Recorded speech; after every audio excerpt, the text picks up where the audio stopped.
Hello friends, how are you. आशा करता हूँ कि आप स्वस्थ होंगे, मस्त होंगे। आज के इस वीडियो लेक्चर में हम कैट्स के रिलेटेड जितने भी ईडियम्स हैं सब के सब ईडियम्स को हम इसी वीडियो लेक्चर में ख़त्म करेंगे। सब ईडियम इस क्लास में कैट्स के रिलेटेड होंगी और बाद में जितने भी ईडियम्स हैं कैटेगरी वाइज हम एक एक करके प्लेलिस्ट बनाएंगे और प्लेलिस्ट में जाके आप वो सेपरेटली सब ईडियम्स के जितने भी वीडियो लेक्चर है वो आप देख सकते हैं। क्लियर। चलो, तो ईडियम्स और उसके साथ एग्जाम्पल भी मैं देने वाला हूँ। First idiom, let the cat out. पहले तो हम एक काम करेंगे कि जो सबसे इम्पोर्टेंट ईडियम्स है उसको पहले लेंगे और बाद में जो मतलब उतनी इम्पोर्टेंट नहीं है फिर भी उसको हम छोड़ेंगे नहीं। क्लियर। तो फर्स्ट ईडियम है हमारी आज की कैट के रिलेटेड। सब ईडियम्स इस वीडियो लेक्चर में कैट के बिल्ली के संबंधित है। बिल्ली बिल्ली देखो, let the cat out of the bag. देखो, सबसे इम्पोर्टेंट है कि आपको जो भी ईडीएम है ना उसमें कोई मतलब ये नहीं करना है, मतलब उसको क्या बोलते हैं, हेर फार नहीं करना है। जैसे कि देखो, बैग के बदले अगर यहाँ पे आपने सैक रख दिया, सैक, तो नहीं चलेगा, बैग ही होना चाहिए। Let the cat out of the bag. अब यहाँ पे कैट के बदले यहाँ पे डॉग दिया तो चलेगा क्या? नहीं। इसका मतलब ये हुआ कि जो भी ईडीएम्स रहती है उसमें कोई छेड़छाड़ नहीं होना चाहिए, जैसे कि वैसे ईडीएम होना चाहिए। सिर्फ बदल क्या हो सकता है कि अकॉर्डिंग टू टेंस बदल सकती है, उसके अनुसार ही उसमें बदल आ सकता है, बाकी बदल नहीं कर सकते अपन। ठीक है, चलो, हम बाकी बदल नहीं कर सकते क्योंकि वो अलाउड नहीं है और वो सीधा एरर हो जाएगा अगर वहाँ पे एरर है, मतलब कोई बदल होगा तो फर्स्ट ईडीएम की तरफ हम शुरुआत करेंगे। Let the cat out of the bag. अब लेट द कैट कहाँ से? बैग के बाहर। अब कोई मतलब सडनली बाय मिस्टेक अगर कैट बाहर आ जाती है तो इसका मतलब क्या होगा कि वो सीक्रेट वो जो बैग में रखी वाली जो कैट है तो वो सीक्रेट बाहर आ जाएगा, मतलब सीक्रेट रिवील करना। तो सिंपल है, इसका मीनिंग क्या होता है? यहाँ पे मीनिंग भी दिया है, यहाँ पे ईडीएम नीचे मीनिंग, यहाँ पे ईडीएम नीचे मीनिंग दिया है उसका। To reveal the facts, to reveal the facts previously hidden, मतलब पहला जो हिडन किया था वो फैक्ट्स क्या होना? रिवील होना, यानी कि उसका उजागर होना। तो let the cat out of the bag, उसका मीनिंग क्या है? टू रिवील द फैक्ट्स या फिर टू डिस्क्लोज, उजागर करना। अब ये बाय मिस्टेक भी हो सकता है और ये मतलब जानबूझ के भी हो सकता है, दोनों भी, मतलब दोनों ही तरह हो सकता है। एग्जाम्पल के लिए एक एग्जाम्पल देखेंगे हम यहाँ पे। He let the cat out of the bag about his holiday plan। मतलब उसने क्या किया कि उसका जो सीक्रेट है, मतलब जानबूझ के उजागर किया या बाय मिस्टेक उससे क्या हुआ कि हॉलीडे प्लान का उसका सीक्रेट जो था वो रिवील हो गया। तो इसके लिए हमने सेंटेंस में क्या यूज किया है? ईडीएम को यूज किया जाए, let the cat out of the bag. Clear हुआ ये? नेक्स्ट ईडीएम की तरफ चलेंगे। कभी भी आपको रिवीजन करना है तो ये जो मतलब मैं प्लेलिस्ट बना रहा हूँ तो उसको प्लेलिस्ट को जाके देखना है। नेक्स्ट ईडीएम जल्दी से, कैट्स पाव। पाव यानी पंजा। क्लियर। देखो, कैट्स पाव ना बिल्ली का पंजा, अपोस्ट्रोफी है इसमें। क्लियर। तो देखो, a person used as a tool by someone, मतलब किसी द्वारा किसी पर्सन का उपयोग करना, उसको क्या बोलते हैं हम? कौन सी ईडीएम को यूज करेंगे यहाँ पे? Cats pav. फॉर एग्जाम्पल, एक एग्जाम्पल देखेंगे यहाँ पे। कैट्स पाव का मीनिंग क्या होता है? A person used as a tool, मतलब टूल एक साधन की तरह किसी आदमी का, किसी पर्सन का यूज होना किसी और के द्वारा। अब इसकी ओरिजिन है, उसकी एक स्टोरी है। अब ये इस वीडियो लेक्चर में मैं आपको मतलब उसके बारे में डिस्कस करने वाला हूँ। किसी और वीडियो लेक्चर में मतलब ओरिजिन के साथ ही मैं सभी वीडियो में पढ़ाऊँगा, लेकिन अभी फ़िलहाल मैं सिर्फ कैट के ऊपर की जितने भी ऐसी मतलब कलर के ऊपर की जो भी ईडीएम्स है ऐसी में कैटेगरी वाइज ईडीएम्स को कवर करने वाला हूँ। क्लियर। तो कैट्स पाव, इसका मीनिंग याद रखना है। और सबसे इंपॉर्टेंट अभी जो मैं बता रहा हूँ ना, ये सबसे इंपॉर्टेंट है। पहली वाली, let the cat out of the bag, box नहीं, सैक नहीं, बैग ही होना है वर्ड।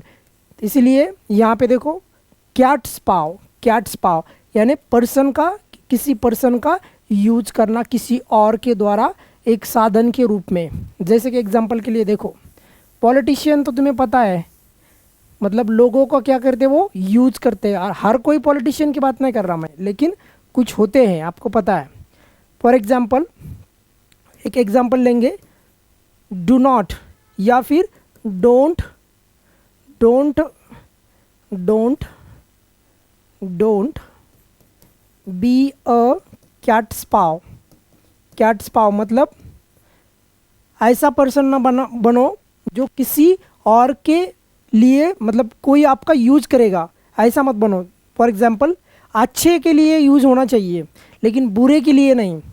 देखो, कोई आपका जानबूझ के फ़ायदा उठा रहा है तो वो तो अच्छी बात नहीं ना। फिर don't be a cat's paw for, बताओ कैसे करेंगे sentence, for the politician, for the politicians, मतलब जो भी पॉलिटिशियन है उसके तुम कैट स्पाव मत बनो। क्लियर हुआ? द लेट कैट स्पाव का मतलब हुआ person used as a tool by someone. Clear हुआ क्या? ये क्लियर हुआ ना? Bell the cat, very important idioms. Next, bell the cat. Bell the cat का मतलब होता है कि ऐसा मतलब कार्य जो साहसी होता है, डेंजर होता है, रिस्की टास्क होता है, तो उसके लिए क्या इडियम से, बेल द कैट। बिल्ली के गले में अगर घंटी मतलब बांधी जाएगी, फॉर एग्जांपल, अभी इसकी एक ओरिजिन है। ओरिजिन कैसे रहता है, जो चूहे रहते हैं वो डिसाइड करते हैं कि देखो बिल्ली आने, मतलब बिल्ली जब आती है तो हमें पता चलना चाहिए, तो इसलिए वो क्या करते हैं, उसके गले में घंटी बांध देते हैं, घंटी। तो घंटी जब बजती है तो चूहे क्या करते हैं, छुप जाते हैं, छुप जाते हैं जिधर उधर। लेकिन बिल्ली के गले में घंटी कौन बांधेगा, तो वो क्या हुआ, डेंजर टास्क, मतलब रिस्की टास्क है। तो बेल द कैट। अब ये तो मैंने ओरिजिन बताया, अभी ओरिजिन तो मैं इस वीडियो में नहीं बताने वाला, फिर भी बता दिया। समझ में आया? बेल द कैट मतलब टू डू समथिंग डेंजरस, क्योंकि बिल्ली के गले में घंटी बांधना कैसा काम है, डेंजरस है, रिस्की टास्क है। समझ में आया? ये इसका मीनिंग है। ओरिजिन, हर एक इडियम्स का ओरिजिन मैं आने वाले सेपरेट वीडियो लेक्चर लेने वाला और वहाँ पे हर एक इडियम का ओरिजिन के साथ मैं आपको पढ़ाऊंगा, ताकि आप उसको अच्छी तरह से कनेक्ट कर पाओ। बताओ, बेल द कैट का मीनिंग आपको समझ में आया क्या? Bell the cat, bell the cat, यहाँ पे रैट नहीं आएगा और बेल ही आएगा यहाँ पे, और कुछ मतलब हॉर्न द कैट ऐसा कुछ नहीं आएगा। बेल द कैट यही होना चाहिए, इसमें कुछ मतलब बदलने होना चाहिए। क्लियर? मीनिंग क्या हुआ, समझ में आया? एक एग्जांपल दो सर। देखो example, no one was quite ready to bell the cat, मतलब कोई राजी नहीं था किसके लिए, डेंजर या रिस्की टास्क करने के लिए। लेकिन हमने डेंजर या रिस्की टास्क ऐसा वर्ड नहीं लिया, उसके बदले में हमने लिया एक इडियम को। और इडियम क्या थी, इडियम क्या थी, बेल द कैट। क्लियर हुआ? बेल द कैट मतलब रिस्की टास्क, कोई मतलब तैयार नहीं था रिस्की टास्क के लिए। No one was quite ready to bell the cat. Clear हुआ? नेक्स्ट इडियम की तरफ जाएंगे। Rain cats and dogs, raining cats and dog चलेगा, ठीक है, रेन कैट्स एंड डॉग। लेकिन यहाँ पे कैट और डॉग नहीं आएगा, कैट्स आएगा प्लूरल में और डॉग्स भी आएगा प्लूरल में। सिंगुलर में दिया तो गलत, यहाँ पे डॉग्स दिया, फॉर एग्जांपल बता रहा हूँ, यहाँ पे डॉग्स और यहाँ पे कैट्स दिया तो भी गलत हो जाएगा। तो इसलिए मेरे भाई, ये जब भी तुम पढ़ेंगे ना, जब भी पढ़ोगे तब उसको अच्छी तरह से देखना है। क्लियर? यहाँ पे कोई मतलब ज़्यादा ये नहीं करना, चालाकपंती नहीं करना है, अच्छी तरह से उसको समझ लेना है कि कैट्स पहले बाद में डॉग्स है। Rain cats and dogs, meaning क्या उसका, ब्लैक कलर में सबके मीनिंग दे दिए, जितने भी इडियम्स हैं सबके मीनिंग ब्लैक कलर में दिए वाले हैं। जैसे कि let the cat out of the bag, secret को रिवील करना, बाय मिस्टेक हो सकता है या फिर जानबूझ के हो सकता है। कैट स्पाउ, उसका मीनिंग दिया है यहाँ पे। अब यहाँ पे rains cat and dogs, cats and dogs, इसका मतलब हुआ टू रेन हेविली, मतलब रेनफॉल कैसा होना, ज़्यादा रेनफॉल होना, उसको क्या बोलते हैं, cats and dogs. Cats and dogs, rain cats and dogs नहीं, rain cats and dogs, sorry, rain cats and dogs. For example, it's, अब देखो यहाँ पे मैंने रेनिंग लिया, अब बताओ चलेगा क्या? चलेगा। क्यों चलेगा? क्योंकि टेंस के लिए इडियम्स को यूज बदल सकते हैं अपन, लेकिन इसके जो वर्ड्स है उसके बीच में इसको नहीं बदल सकते। It's raining cats and dog, चलेगा क्या? इतना डॉग लिखूँ क्या डॉग्स लिखूँ? डॉग्स लिखो सर, डॉग्स। मतलब वो अभी कैसा, मतलब बारिश कैसी चालू हुई है? Very heavy, very heavy. इसका मतलब रेन कैट्स एंड डॉग्स का मीनिंग हुआ वेरी हेवी रेनफॉल। अब ये जो भी जितने भी ईडियम्स हैं, अब जितने भी ईडियम्स हैं, रेन्स एंड डॉग्स, उसके बाद बेल द कैट्स सबसे इम्पोर्टेंट, उसके बाद कैट्स पाओ एग्ज़ाम में पूछी जाती है, उसके बाद let the cat out of the bag, ये भी सबसे इम्पोर्टेंट है। जितने भी मैंने ईडियम्स ये सेपरेट सेपरेट दिए, ये सब के सब जो भी जितने भी ईडियम्स थे वो सब इम्पोर्टेंट है। अब कुछ ऐसे भी ईडियम्स है जो उतने इम्पोर्टेंट नहीं है, फिर भी हमें वो करना है। फॉर एग्जाम्पल के लिए बताओ सर, देखो यहाँ पे कैटनैप, कैटनैप यानी झुपकी लगाना, लेकिन ड्यूरिंग डे मतलब शॉर्ट स्लीप, शॉर्ट स्लीप उसको क्या बोलते हैं? A catnap. नेक्स्ट देखो, नेक्स्ट क्या है? Cat on hot tin roof, ये पूछी वाली है, ये इसके ऊपर एग्जाम में क्वेश्चन भी आया था। Cat on a hot tin roof, अब हॉट कैसा है? टीन का रूप है, जो रूप रहता है ना घर का छत, तो वो कैसा है? हॉट है। और किसका है? किससे बना है? टीन से। तो ऑब्वियसली उसके ऊपर कोई कैट को अगर तुम रखेंगे तो वो कैसी फील करेंगी? नर्वस फील करेंगे, एक्सट्रीमली नर्वस। नेक्स्ट देखो, कैट फाइट। अब कैट फाइट तो सबको पता होगा, कैट फाइट यानी दो जो भी लेडीज़ रहती है, दो वुमेन के बीच में जो फाइट होती है, उसके लिए हम जो ईडीएम को यूज करेंगे वो होता है कैट फाइट। अब अच्छा, यहाँ पे कैट ये मेन के लिए हो सकता है क्या? बिल्कुल नहीं सर, सिर्फ वुमेन के लिए ही यूज किया जाएगा कैट फाइट। एग्जाम में ऐसा ही एग्जाम्पल जो है आपको सेट कर देंगे। नेक्स्ट देखो, अ फैट कैट। अब फैट कैट मतलब निगेटिव डिस्क्रिप्शन होता है किसी रिच या पावरफुल पर्सन के बारे में। नेक्स्ट ईडीएम देखो, क्यूरियसिटी किल द कैट। अब क्यूरियसिटी मतलब क्या?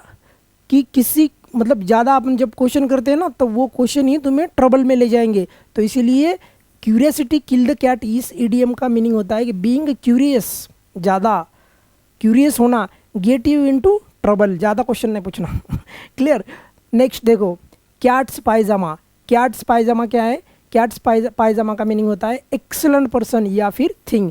अच्छा, एक और ईडीएम्स बची है क्या? आपने बताओ, और ईडीएम बची है? और ईडीएम बची है क्या? कौन सी? कैट्स के रिलेटेड जितने भी कैट्स के रिलेटेड जितने भी ईडीएम्स है, बेसिक बेसिक ईडीएम्स सब के सब मैंने कवर किए। और एक ईडीएम मेरे हिसाब से और एक रही है, सेट द कैट अमॉन्ग, ये फेमस है और ये पूछी है, एग्जाम में आया है इसके ऊपर question. Set the cat among the pigeon. Pigeon तो आपको पता होगा ना, पीजन बताओ। Set the cat among the pigeons, बताओ। Among the pigeons, set the cat among the pigeons.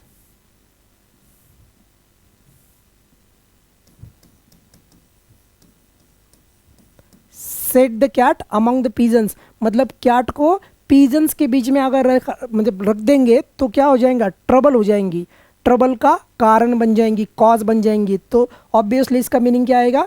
To cause trouble. Clear? To cause trouble, ये भी EDM साथ साथ में आपको याद रखना है। क्लियर? ये भी कैट के रिलेटेड बहुत इंपॉर्टेंट ईडीएम है।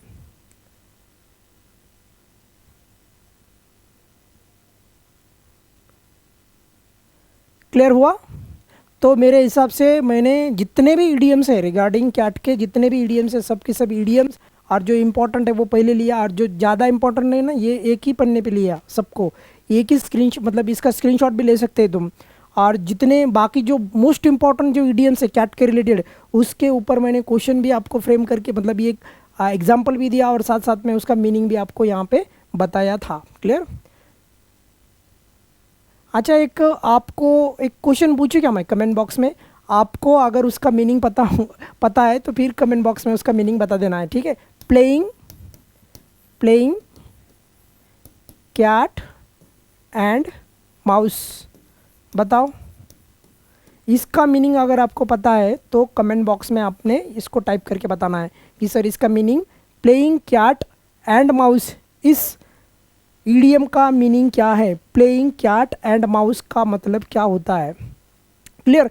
मेरे हिसाब से ना जितने भी ईडियम्स हो सकते हैं, बेसिक बेसिक जितने भी इंपॉर्टेंट ईडियम्स हैं रिगार्डिंग कैट्स के, तो जितने भी बेसिक बेसिक जहाँ से सवाल बन सकते हैं और यहाँ से भर भर के सवाल आते भी हैं, आज कैट्स के रिलेटेड जितने भी इंपॉर्टेंट ईडियम्स हैं सब मैंने इस वीडियो लेक्चर में कवर किया है। सबसे इम्पॉर्टेंट बाकी जो भी जितने भी ईडियम्स हैं मैं कैटेगरी वाइज आपको इसकी प्लेलिस्ट बनाऊंगा और वहाँ पे जाके आप आराम से देख सकते हैं कि कौन सी प्लेलिस्ट में कौन सा वीडियो होगा। वो आपको चैनल के जो भी होम पेज पे जाने के बाद आपको प्लेलिस्ट में जाना है और प्लेलिस्ट में जाके जितने भी ईडियम्स मैंने दिए वो ईडियम्स आप आराम से देख सकते हैं। क्लियर। तो फिलहाल इस वीडियो में हम यहीं पे रुकेंगे। If you have any doubt you can write in comment box, I will answer. Thank you so much.